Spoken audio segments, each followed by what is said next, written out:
Good morning. This is Thursday, October 17th, 2019, Healing the Heart of America. And today's topic is fear and love, both within ourselves and within America. It's interesting, the last course we did in this in May, I just went through all the political topics,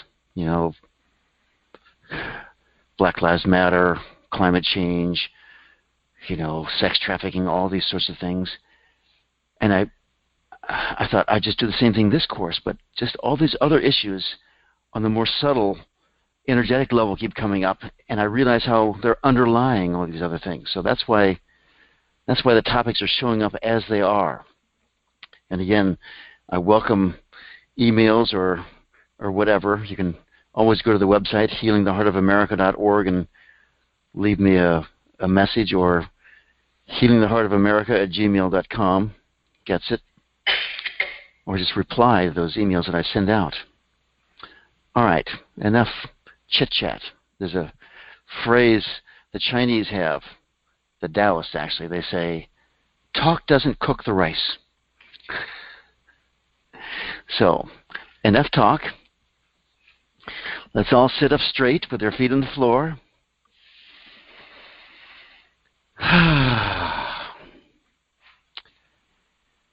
And just begin, as is our custom, by noticing what your state is like right now, what your experience in life is this moment.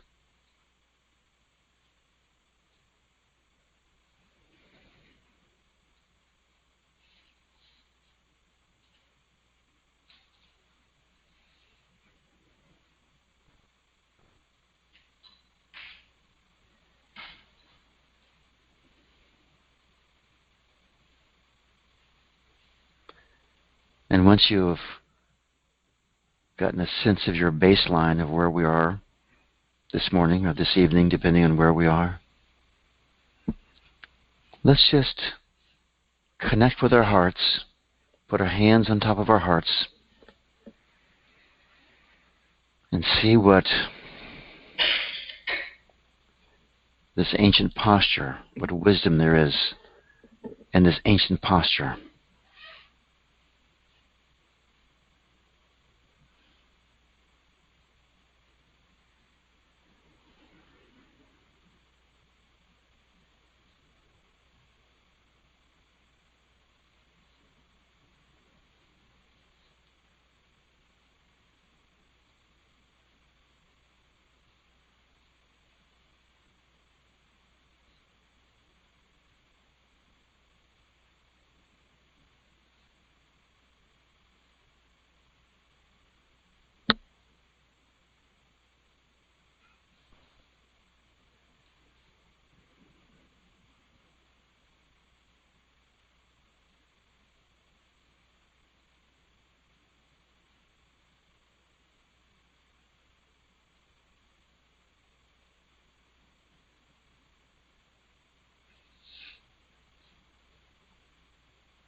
And just check in.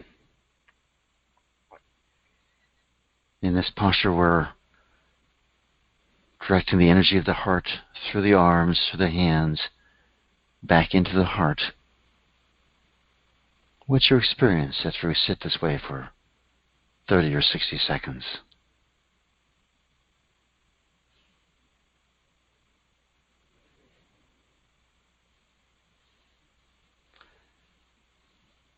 It's a really nice process if in the middle of the day something has disrupted you. to simply take a moment off and sit with your hands in your heart.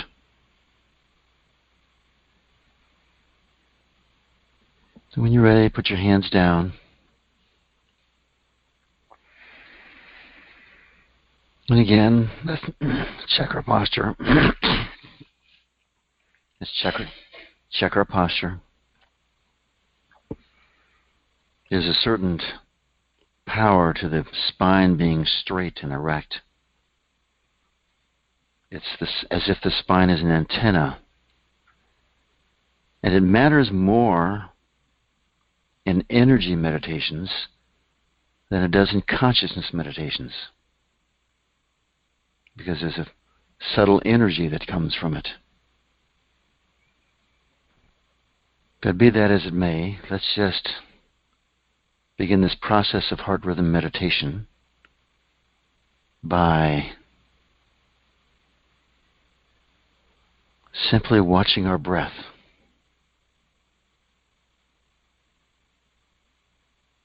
And noticing the quality of our lungs, the qualities of our nostrils, how easy it is to breathe, how full is the breath.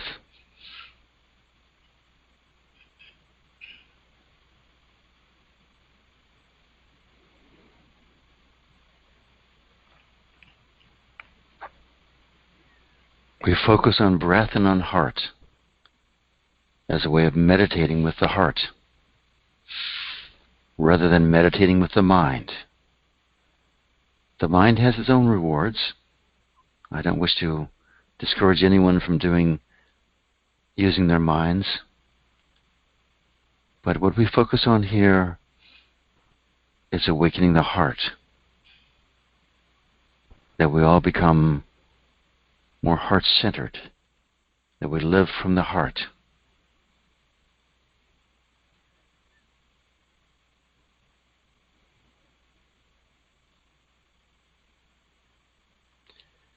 I was talking with a friend that I work with quite a bit. Over the last 10 years, he's been sort of a releasing partner, and we sort of developed the releasing from the heart process together. His comment it was Tuesday night, he said, "I can't believe how much more compassion I have in my life now." And if you think about that, most people never ever shift into more compassion. It's a process of culturing. And that's what we do. We culture the heart so the qualities of the heart can awaken. These desert fathers started it, desert mothers.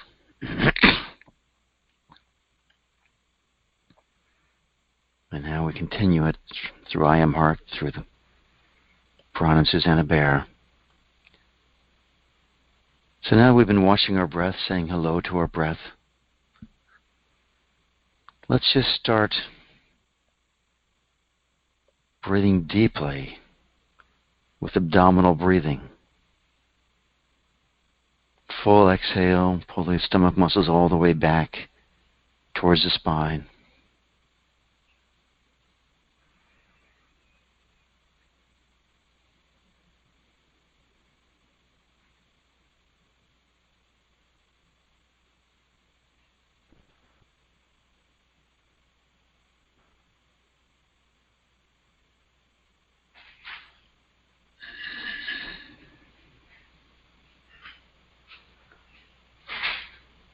Full inhale, full exhale.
And now let's move into the essence of heart rhythm meditation, connecting the rhythm of our breathing to the rhythm of our respiration. And typically that means we begin to inhale to the count of 8 heartbeats, exhale to the count of 8 heartbeats, could be more or less.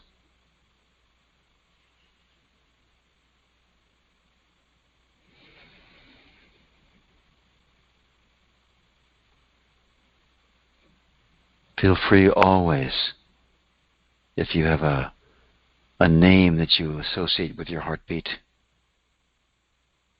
or an affirmation of truth, to pull that in. By connecting it to the breath and the heartbeat, we add great power to that.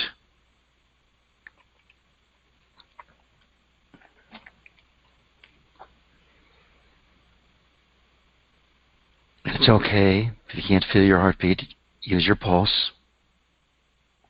Hold your breath until you can feel your heartbeat, or just count until that day comes when the inner senses open up within you. It happens. It just takes time.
And now that we've been doing this for a few minutes,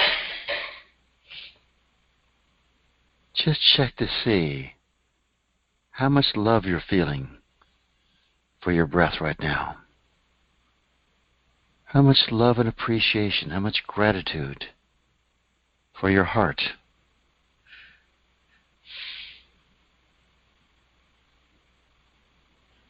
Does keeping our attention there enhance our level of gratitude and love? How about your sense of friendliness?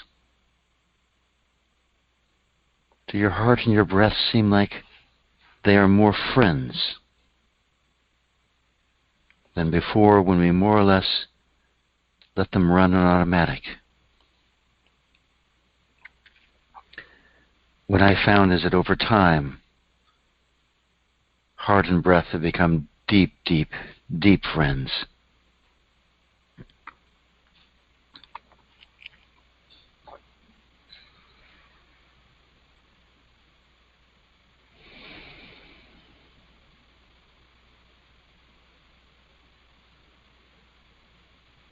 And the more connected I am to them, the more they open up and reveal the subtle glories of breath, the subtle glory of the heart.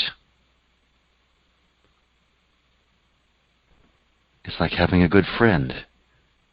The more you get to know them, the greater their blessing for you. It's that way with our heart and with our breath.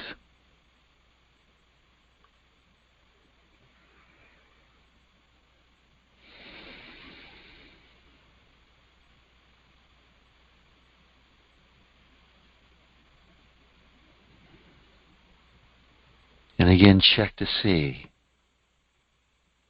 any greater sense of balance, of connection to the rhythm of life.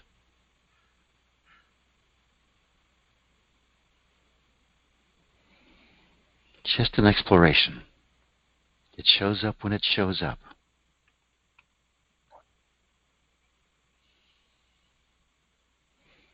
And we'll continue this practice of adding adaptations to this basic practice. This week we've been exploring the 5 elements in terms of awakening and healing the various energy centers in the body.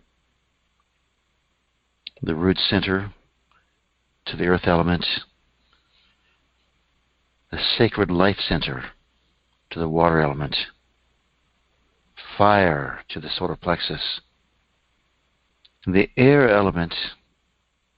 Naturally enough, let's connect that to the throat chakra.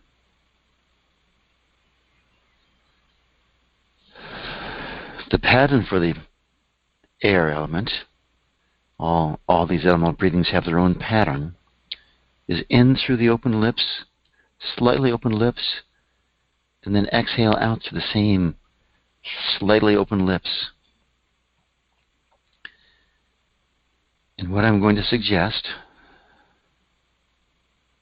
is we just start just by doing that breathing, just by itself.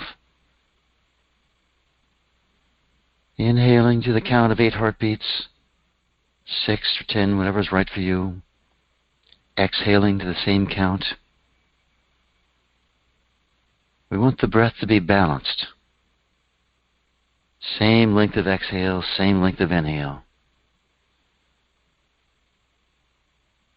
And allow the energy to go into your throat chakra. You could pull it in through your third eye, down into the neck, and exhale it out the front.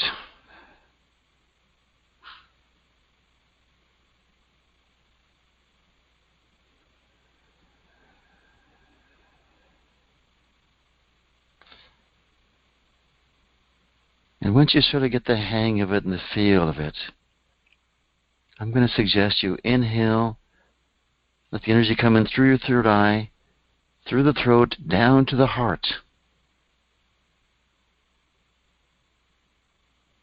To the count of 8, and then exhale back up to the throat and out the front of the throat.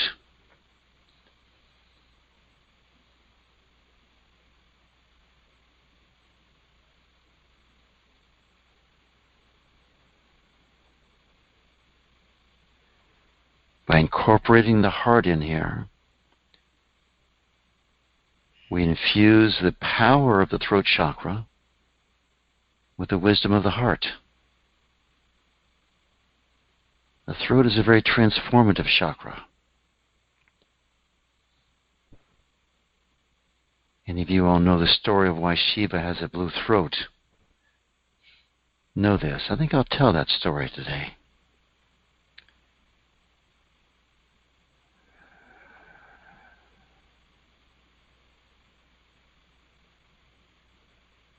And one of the reasons it's so transformative is that the throat, in a sense, is the home of the breath. Of course, they're all home of the breath, but we speak with the breath in the throat. The great gift of the air element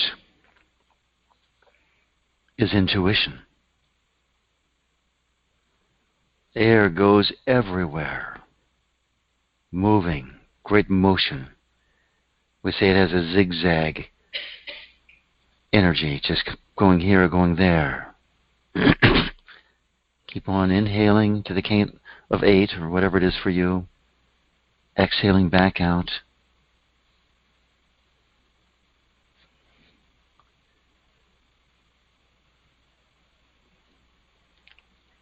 It's also associated with the mind, the mental realm. Great clarity comes with the air. The air is clear. And of course, when we say the air element, it's not just the air, it's the entire energy of gas in creation. So would it be okay with us as we breathe in through our open lips, out through open lips, connecting to this air element, if we connect to every aspect of gas in creation?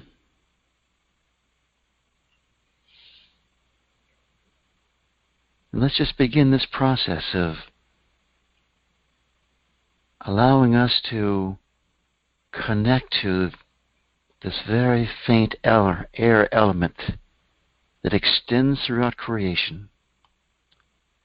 So inhale, let's fill up with energy. And exhale, move the energy out. Notice we're really talking about two kinds of energy here. We're talking about the energy of the air element, and we're also talking about our energetic body.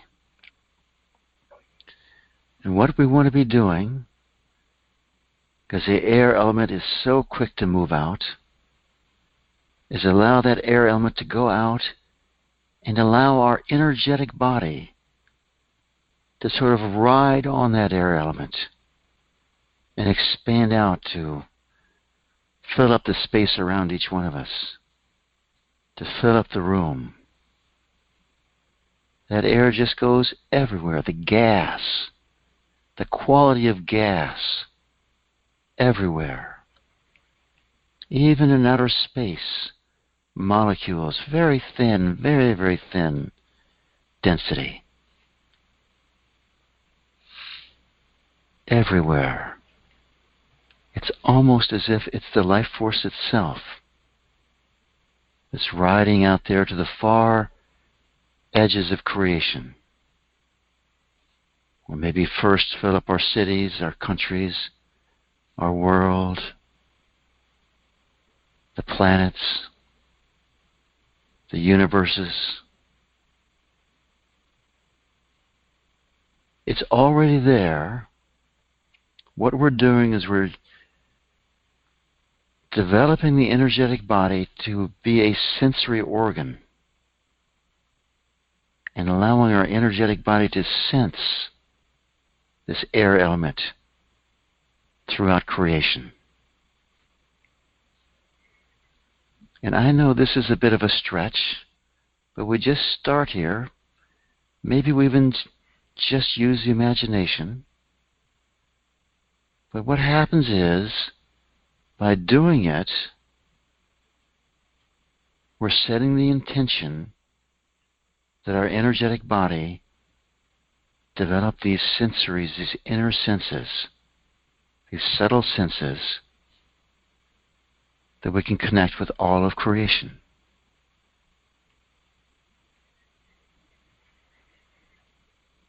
You know, I've mentioned before, most of us are used to using the mind to experience finer and finer levels of the mind until we transcend the mind. When we're working with the 5 elements, which are on the same level as the mind, these are the 8 prakritis, or the 5 elements, the mind, the ego, and the intellect. When we work these 5 elements, we just start experiencing subtler and subtler levels of each element until we shift into the universal heart that generates the 3 qualities and the 8 prakritis. So again, just to play with it, let's move the energy way, way out as far as we can.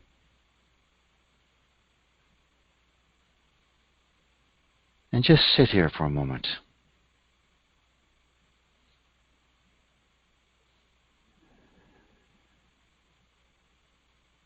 Is it okay with us if we use the air element to connect to the intelligence of creation, the intelligence of the universal heart, and allow that value of intuition to develop within us? Just set the intention, nothing to do. Say, yeah, that's okay. But just by putting our attention on it, that allows it to develop. Particularly when we do it as part of a group.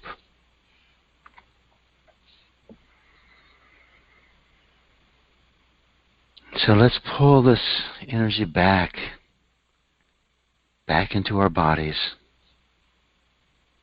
feeling our heartbeat, and take a moment and just notice your experience.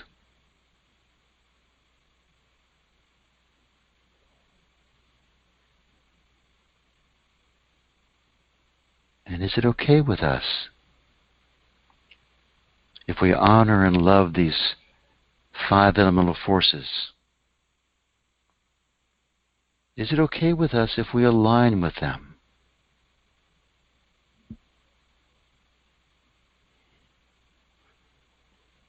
That we might benefit through that alignment. And the benefit shows up because the more we align, the more we expand with them. Alignment is another word for surrender, for service. Is it okay with us if we become in service to this vast cosmic force of evolution that these 8 Prakritis, eightfold nature of Prakriti, represents?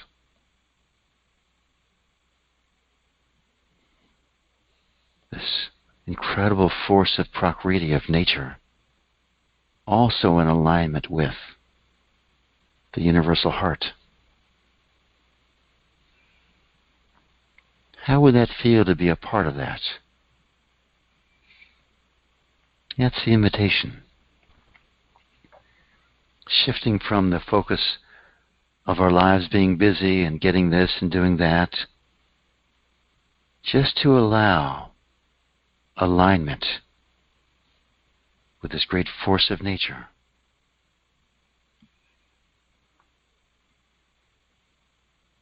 One of the things that keeps us from being in alignment are the wounds within us. So this morning, let's address one wound, fear, and let's just explore it.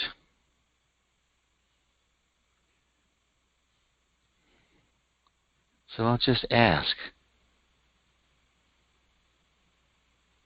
where are you nervous? Where are you concerned? Where are you fearful? Where do you feel unsafe?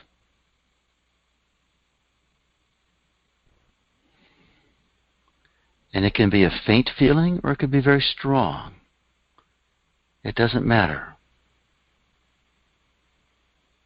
I'm going to, just to stir the pot up, I'm going to throw out some topics that might be generating fear within us, both on a personal level and on a national level or a world level. So check to see if you have any fear of the future for yourself. Will you have the right career? Will you have enough money? Enough money to retire on for many of us. And when the feelings come up, the invitation is just be with the feeling of fear or this lacking safety feeling. The reason we want safety is so we don't feel the fear. It's one of the reasons. So I want to feel safe. I want to feel secure.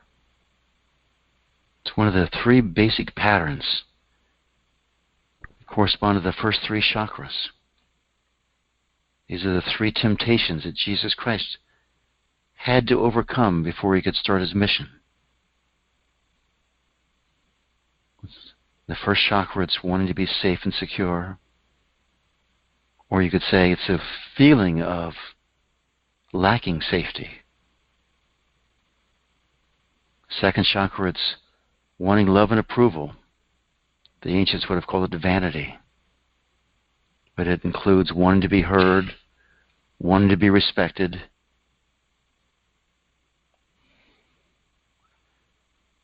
The third chakra is, of course, a power center. And we call it wanting control or a lacking control feeling. So we're dealing with the first one. So how about, do you have fear about the future of the planet? I'm thinking climate change here. Do you have fear that we're going to eliminate all these species and we can't ever get them back? Do you have fear of being mugged, of being burglarized, of being attacked, of being sexually assaulted? Whatever comes up, feel the feeling.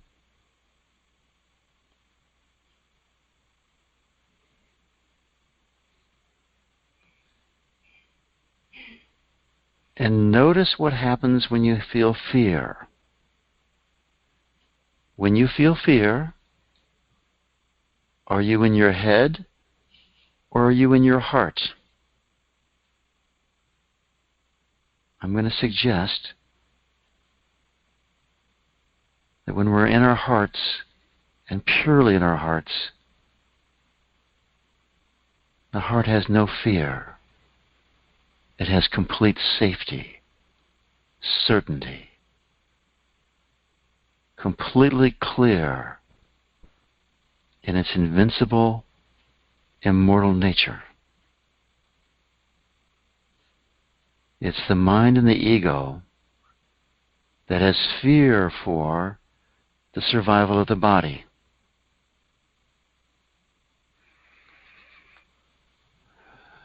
So, one way to shift out of fear altogether is to move into our hearts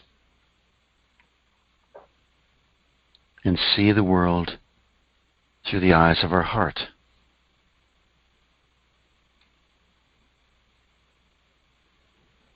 So when you look at climate change through the eyes of your heart,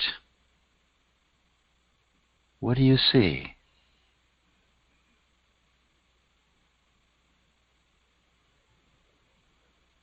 My guess is, I know what happens for me, is I move into compassion.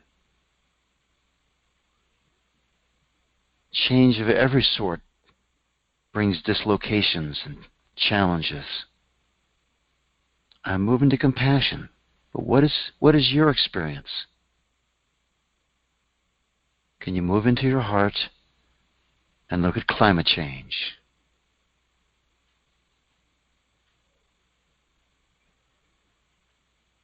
And let's go to racism. Are you afraid of white supremacists? Are you afraid of religious bigots? Are you afraid of angry, suppressed minorities, rising up, rioting. And again, I invite you to move into your heart. By now, everyone's quite capable of doing this. Move into your heart and look at this whole field of racism through the eyes of your heart.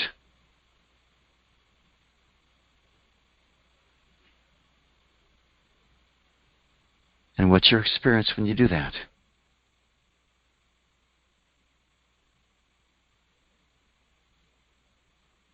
Is there still fear, or is that dissipated?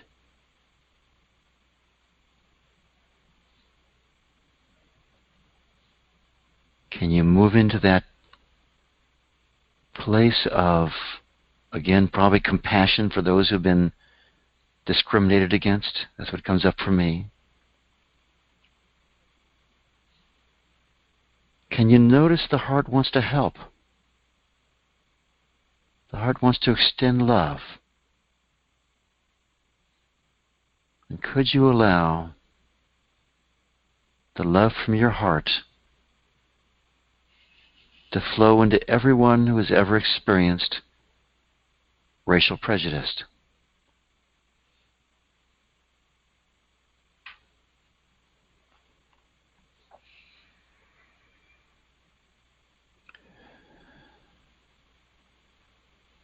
And from the eyes of the heart,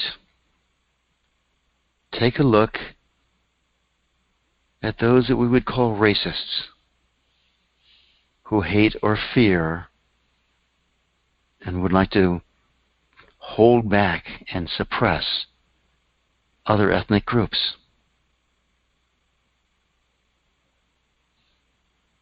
Notice the mind judges them, labels them as bad and wrong.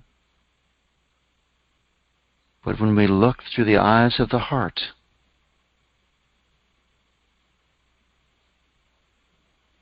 what happens for me is, again, compassion for their pain. Compassion for their pain.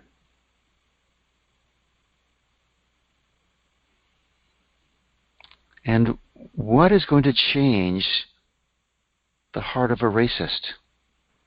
Will it be our judgment, our shunning, our separating from? I don't think so. When people judge me, I just dig my heels in. Defend. Protect. I'm going to suggest that we extend love to all of these racists for a number of reasons. A very practical level is, which feels better to you? Judging and hating them, or loving them? It's pretty obvious, isn't it? Which is more likely to influence them when we speak with them? If we speak with love or we speak with judgment? Would it be okay with us if we use our hearts to capture their hearts? If we connect on the level of the heart and give them the space to heal whatever wounds cause that behavior, whatever conditioning causes that behavior.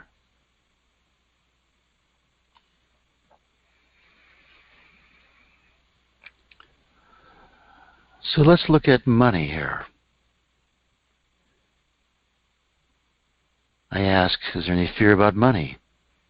Fear about having enough money to retire on? Fear about having a good career, a good paying job? Or is my business going to succeed or fail?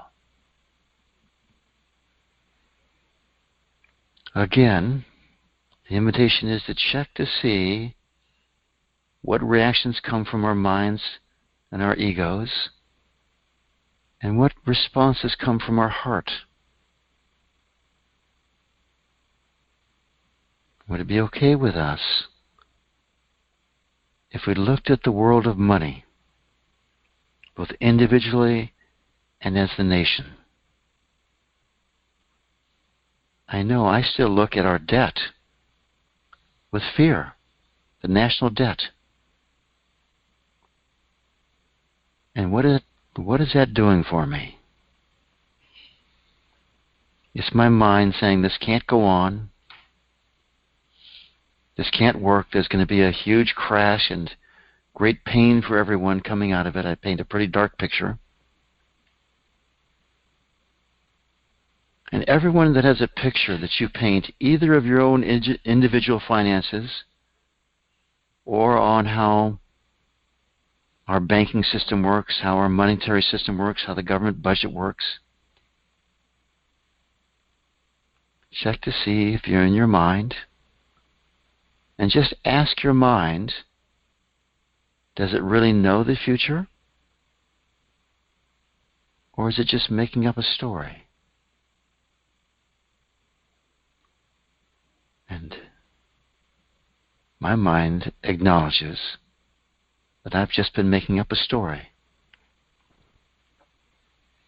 Would it be okay with us if we look at it through the eyes of the heart? Our own finances, the national finances.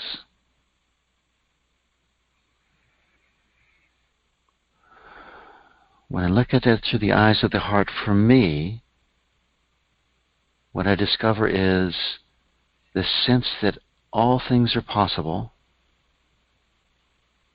that we've had debt before and survived, and there's almost a welcoming sense of the possibility of a vast change in our economic system. That's just me. That's what comes up from my heart. The question is, what comes up from your heart?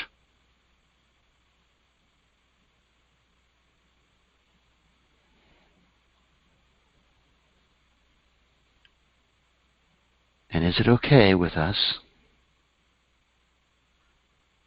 if every time we feel fear, we recognize fear is in the mind, so a wound in the heart that shows up in the mind. We go into our heart, love the fear. It wants to be heard. Love it, feel it, hold it, and then we let it settle down as we move into our hearts. Would it be okay with us if we did this often enough that the shifting of fear into the heart became an automatic response? Fear comes up, and we have a new pattern that immediately shifts that to where we move into our hearts. That's the vision. That's the intention. And let's just say yes to that and allow it to show up as we continue to move into our hearts.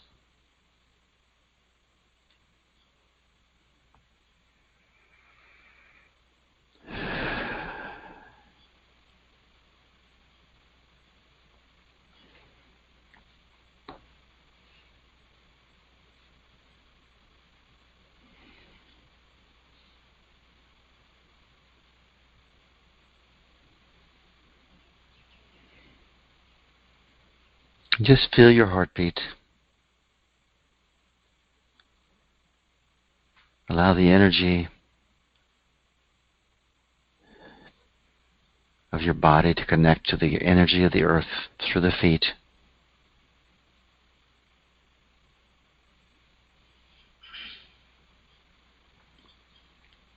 And I thank you for joining me in this meditation. Take a minute or two. Very slowly and gently open your eyes. Take some time. And let me think if I can recall the story of how Shiva got his blue throat. So way, way, way back, when time first began and creation first began, there was an ocean of nothingness. And inside this ocean of nothingness, there were the gods and there were the Rakshasas, the demons, positive forces and negative forces. And after a while, they realized a little boring just living in an ocean of nothingness. And so they grabbed a little bit of nothingness here and threw it here and a little bit threw it there and put all this nothingness together and sort of created a cauldron of nothingness. And they found this big snake, I think it was, like a rope, and they wrapped around it and they started churning this ocean of nothingness back and forth. The gods on one side and the demons on the other, pulling it back and forth, and they pulled it forever and forever, and finally out of this nothingness erupted this foul, foul smell. And they were all aghast at what they'd created and didn't know what to do with it. So they called in the big gun, Shiva, one of the big three. And he said, Shiva, you have to help us. What have we done here? And Shiva leans over this cauldron of nothingness and inhales all of these foul, foul fumes. And they all go into his throat, and his throat transforms them and turns blue in the process. And after that, when they kept up their stirring in this ocean of nothingness, creation arose.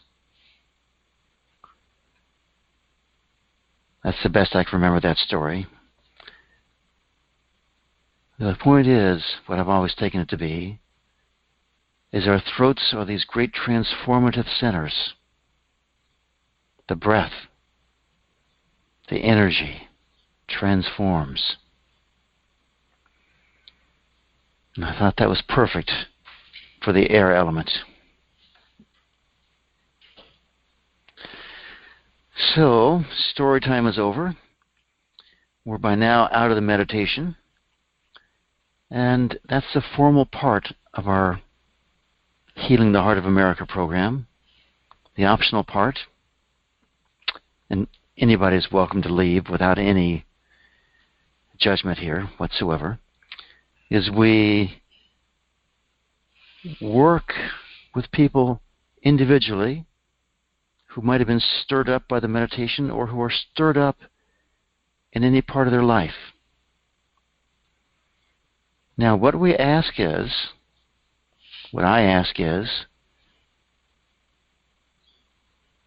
that this not become a forum for sharing emotions, or emotions. It is for a forum for sharing emotions, for sharing opinions. So, no preaching, no ranting. It's fun to engage in that, but if we do it, we end up with a discussion, and there's no transformation in that. So that's why I'm really protective of this. But if anyone has a question, or a game they want to share, or an issue they want to work with, let's do that. Online, hit *6 to unmute yourself.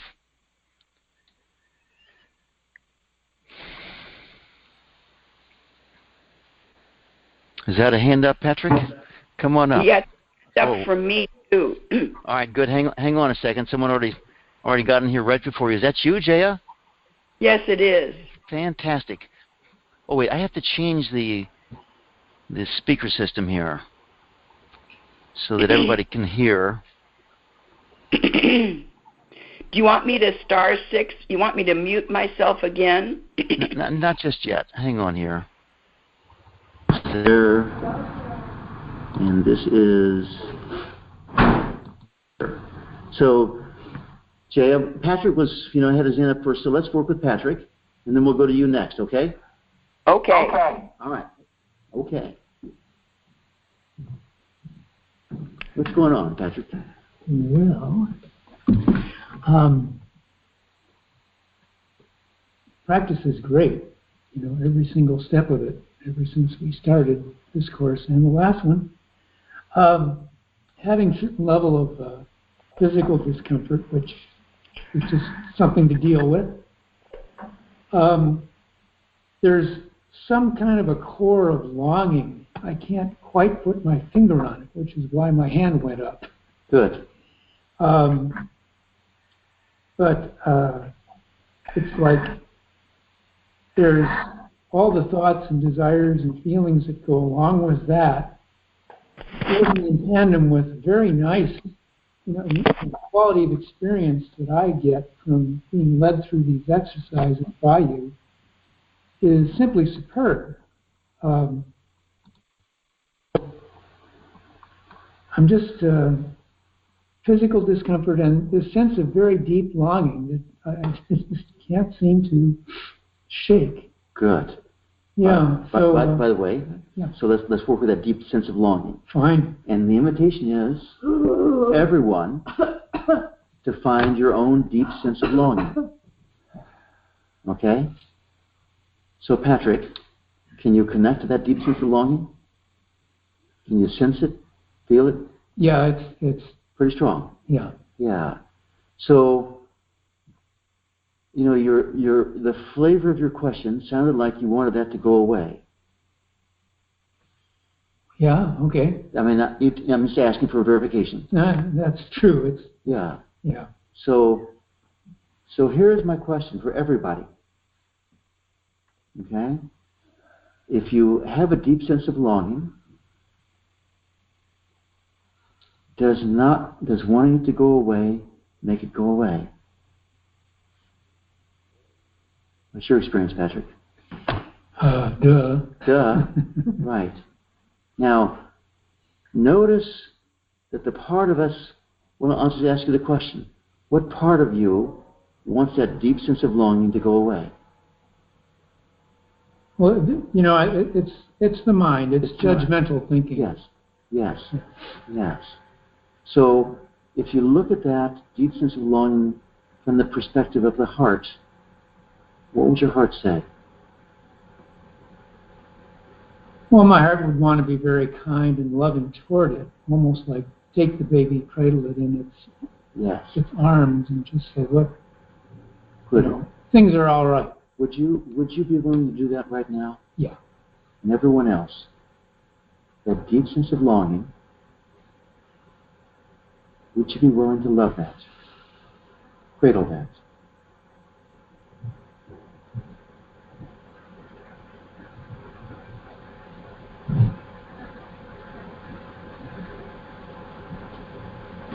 What happens, Patrick, when you do that?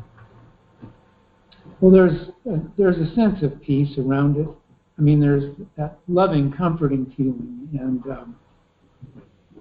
if I let that persist for a little while, then a sort of sense of peacefulness, peaceful feeling, if you will, begins to settle in. Nice. Yeah, and I still have what I have going on physically, but it's a very comforting experience. Yeah. And ask your mind if that deep sense of longing is really a bad thing. My mind says, yeah, it's getting in the way of all kinds of things. Okay, good. Yeah. Good. And could you give your mind some love and approval? Yeah, I can do that because the mind makes a point that is fair and valid. I got you. Yeah. And could you give your mind some more love and approval?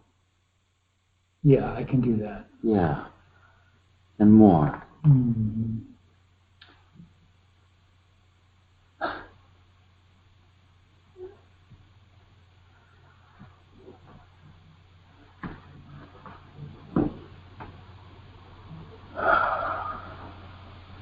Yeah, I see that sigh. What happens when you give your mind love and approval? Well, everything just starts to settle down. A sense of integration starts coming up. Yes. Yeah. Okay. Yes. This is So that's your practice, good. right? Yeah. Now, let's go back to this deep sense of longing. Okay. This is for everyone. I want you to check and just ask, is it a pure desire of your heart? Or is it a desire that has been, slightly distorted? And it's not that the mind knows, but just ask your body. Ask your body. Go back to, for you, Patrick, you're the barometer here. Mm. What's your experience here? Is that a deep, pure desire of your heart, or is that a slightly distorted desire?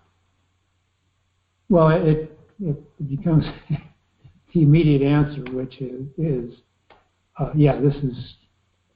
it's a distortion, and it's Yes.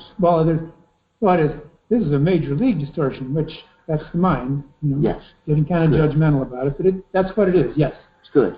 Yeah. Perfect. And that's why I think why your mind doesn't like it. Okay? Yeah, because it's right? big. Because it's been distorted. Right. All right. So would it be okay with you if you just hold that deep longing in your heart as a way of healing it? Yeah. And allow the pure desire part to be honored and loved and appreciated by the mind. Okay? So we all have, when we're born, we say we have a blueprint. So like a set of desires of the heart. And maybe these get distorted over time. But we want to honor that deep ancient wisdom that caused us to be born with this. You get what I'm saying, Patrick? Yes, I do. Yeah. So could we see that deep longing as you're simply being aware of this ancient wisdom within you, perhaps not in its most pristine form, but the essence of it is true. Yeah. Yeah. And could you honor the essence of it? Yeah. And could you be grateful that you can experience that? Yeah. Yeah. Because that part is actually pretty pure, isn't it? Yeah. Yeah. Yeah. And is it okay if you just need to spend some time healing the distortion of that desire? That is also okay. Yes. Yeah, that's okay. Yeah. And could you allow that healing to take place in its own time, in its own way?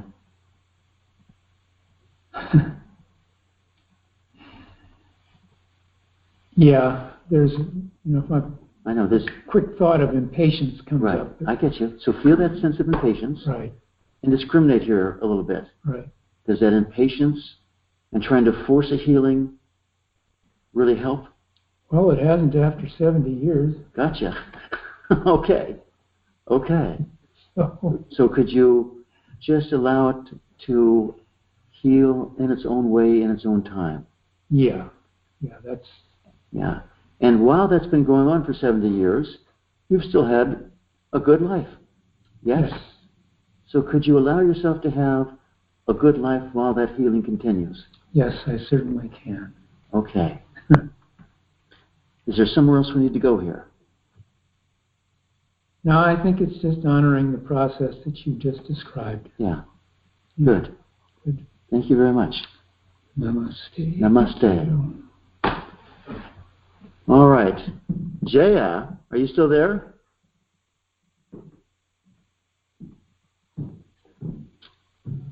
Oh. Jaya, you still there? Yes. Fantastic. Nice to hear you. You brought your yes, it brought a big smile to everybody here. Oh, gosh. Well, that's pretty amazing, considering the state I'm in. Anyway, you can hear me okay?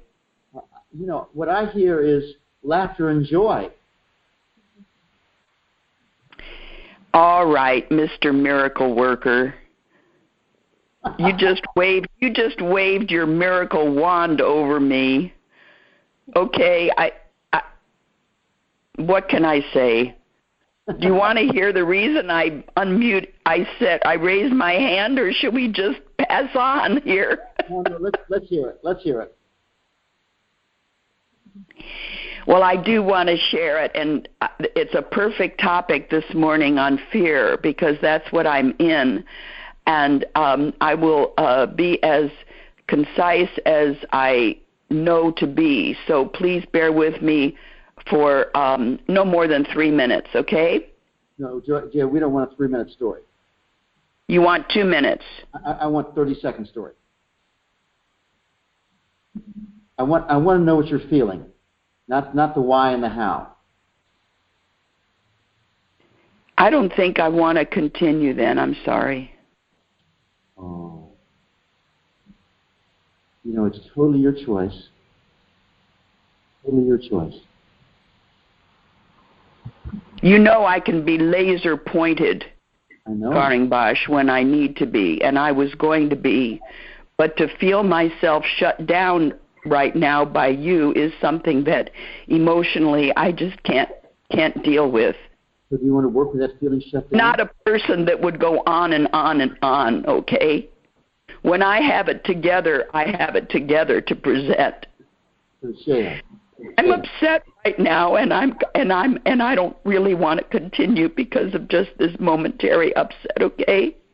So I'm just going to say I thank you for the smile and for the laughter and the magic wand, and I thank you for Patrick's work. That was very wonderful, and I'm just going to I can't do it because time is too precious, and I'm not going to go any further.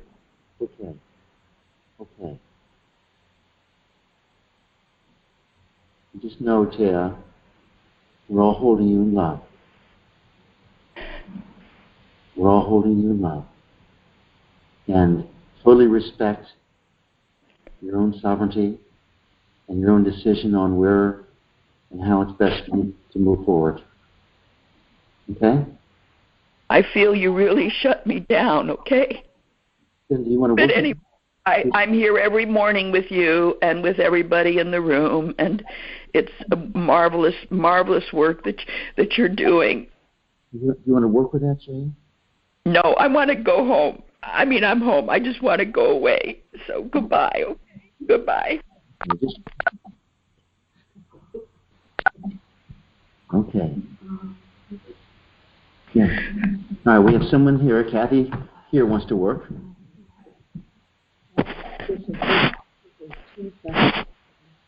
Tremendous resistance that I've experienced in my life. Tremendous resistance. So, can you feel that resistance? Yeah. Yeah. Do you like it? No. Don't like it? So what we resist persists, right? Yeah. Okay. So, can you go back to the very first time, or just some early memory of when you started resisting? Yeah. Okay. But how old are you? 4. 4. So go back to that. Can you get a picture of everyone there? Yeah. Okay. And do you like the picture? No. Right. So, is that making the picture go away? No. No. So would it be okay with you if you let go of disapproving the picture? Yeah. Yeah. If you let go of disapproving, let's see more.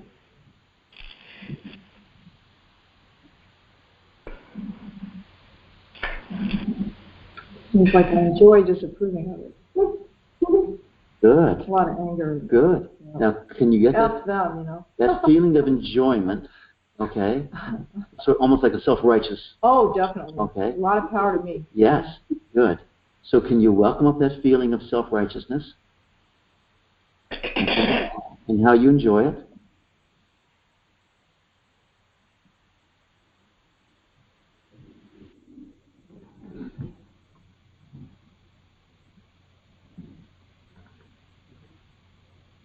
And what happens when you embrace that feeling of self-righteousness? It's kind of not so big. Not so big. So could you be with that some more?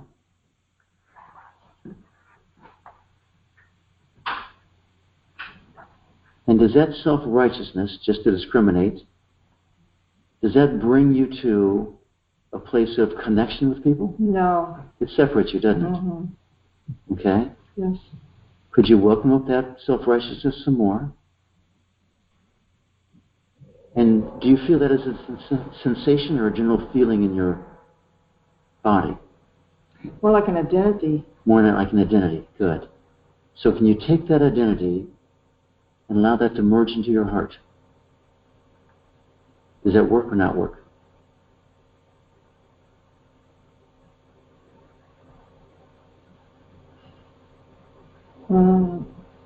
That means no. No, I don't think so. Yeah, no, good. That's no. fine. It's good. It works for some people it doesn't. So just welcome up the self-righteousness. Mm-hmm.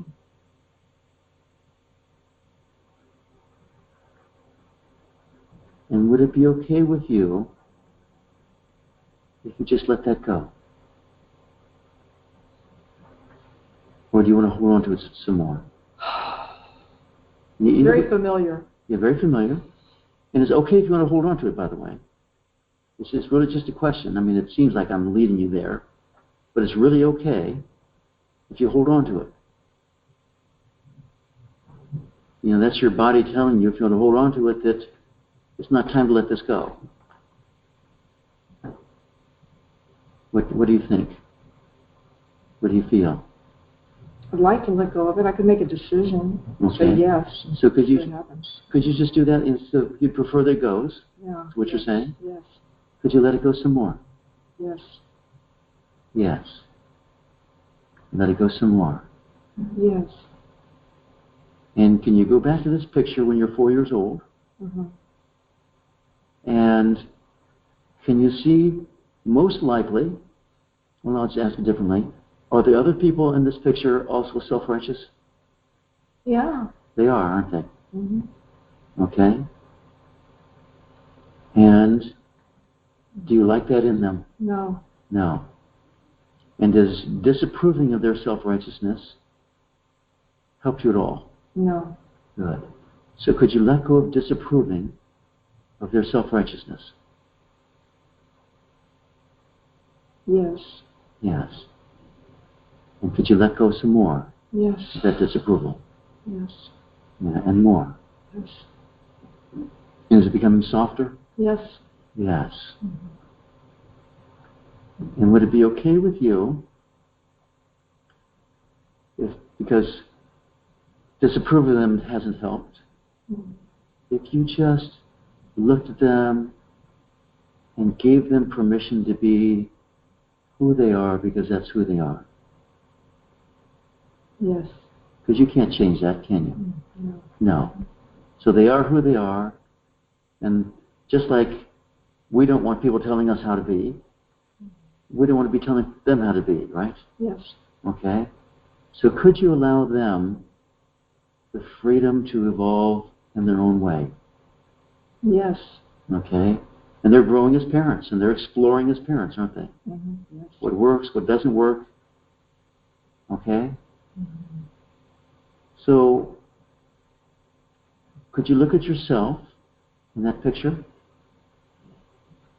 And how are you feeling about how you are behaving in that picture? Are you okay with that? Mm-hmm. I feel like I could leave. Feel like you could leave? Yes. So that feeling like you could leave, can you embrace that? Yes. Yes. Can you embrace that some more? Mm-hmm. And more? Yes.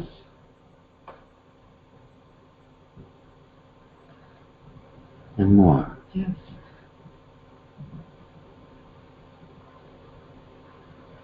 And check to see if there's a feeling that you could leave life. I'm not talking suicide here. I'm just talking, there's a feeling that you could leave life altogether and just sort of like numb out entirely. Very much. Very much. Right. And is that serving you? No. Okay. But it's there, isn't it? Mm-hmm. Yeah. So could you just be with that feeling? Yeah. Let's start it back there. Okay? And it's a very normal, reasonable response from a 4-year-old who has no power. Yeah. Right? Mm-hmm. Okay? So could you be compassionate towards that 4-year-old? Yeah. Yeah. 4 years old and you're doing the best you can do. Yeah. Right? Mm-hmm. And does the fact that that was the best strategy when you're 4 years old to feel like you could leave, does that make it the best strategy now? No. No. So could you welcome up that wanting to leave, wanting to disengage, wanting to separate, and just say, yes, thank you, you've been here, with its own successful strategy, right? It's got you where you are now, but now could you welcome in another strategy? Yes. Of being connected and open. Yes. Yeah. And can you sense there's more power in that? Yes. More fulfillment? Yes. Yes. That's why you're here, right? Yes. I get it. So could you go back to that picture of when you're 4 years old? Yeah. And when you look at the picture now, what do you feel?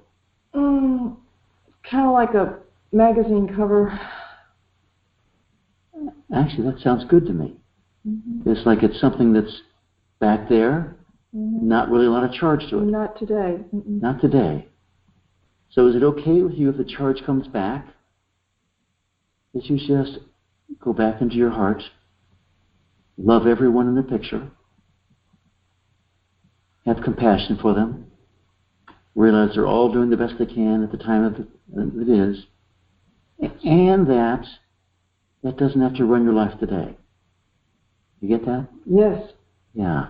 That's what we call a wound. Yeah. All right? Thank you. Yeah. Are you okay now? Yes, thank you. All right. Thank you very much, Kathy. So it's now 10:15. I think we're going to call that a day. And thank you very much, Kathy. Thank you. We all we all have that. We all have that. Bad 4-year-olds. Yeah, all right. I'm going to unmute everyone. Thank you. Thanks so much. Thank you.